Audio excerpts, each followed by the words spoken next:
right, so it's that time. Let's be real. So today was one of those days where I was a little frustrated because we have a client that put an offer in on a property, a full price offer, and I told the agent specifically to let me know if any other offers came in, because we wanted to win. And instead of calling me and letting me know, he said other offers came in. I said, great, let me know if we need to make any changes so that we can win. He said, okay, we're presenting them tomorrow at 2. So then I find out that he accepted one without calling me. Yeah, so a few $1,000s higher. And I'm like, what the hell? Like, why wouldn't you call me? I mean, that's pure freaking laziness. Like, call me and say, hey, are your clients willing to come up to X or what have you? I mean, you have to get written permission from the seller to disclose what the other offers are, but why wouldn't you do that if it's in your client's best interest, right? That's our whole job, is to act in our client's best interest. So why would people not do that? I don't get it. Anyways, I asked specifically why, he didn't do that. He said, well, they came up by this much. I'm like, we would have come up twice that. Like, this is insanity to me. So I just want to say, well, a couple things. First of all, he also asked us to waive the appraisal and the inspections.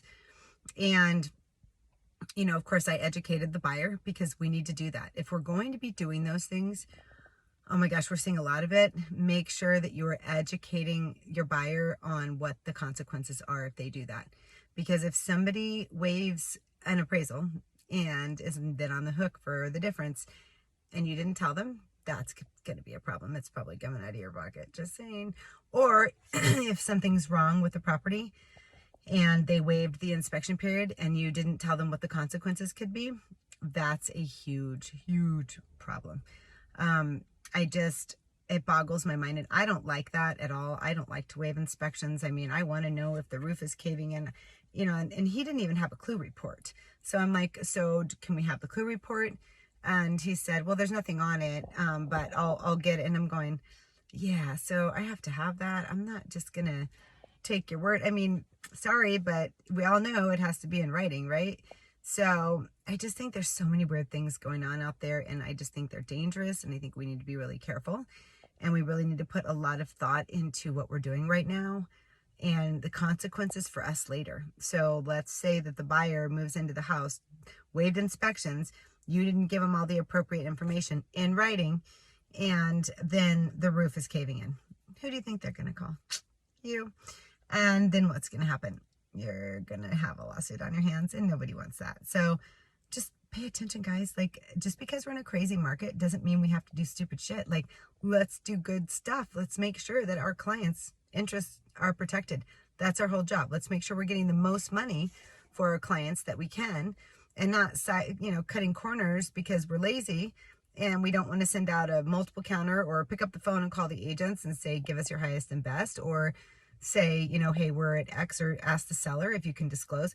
I mean, there's just so many options. So if anybody's watching this that actually is listing a house, interview agents and make sure you ask that question. How are you going to handle a multiple counter situation or a multiple offer situation? That's so important to know, because if they're not going to fight for your best interest, find somebody else.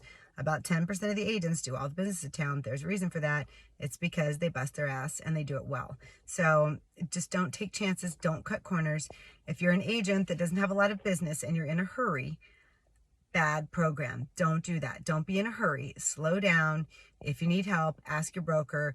Find out what the best course of action is. Don't just be signing off on, no appraisals and no inspection period, and be careful. Know the consequences. Make sure you have it in writing to the client, and make sure that you're doing your due diligence and your job of educating that client on everything that's going to happen. Same on the seller side, because keep in mind, if there's a problem with the house later, the seller might be on the hook too, right? I mean, if it's not disclosed properly, I mean, there's so many things. So just keep in mind, just because it's easy doesn't make it good.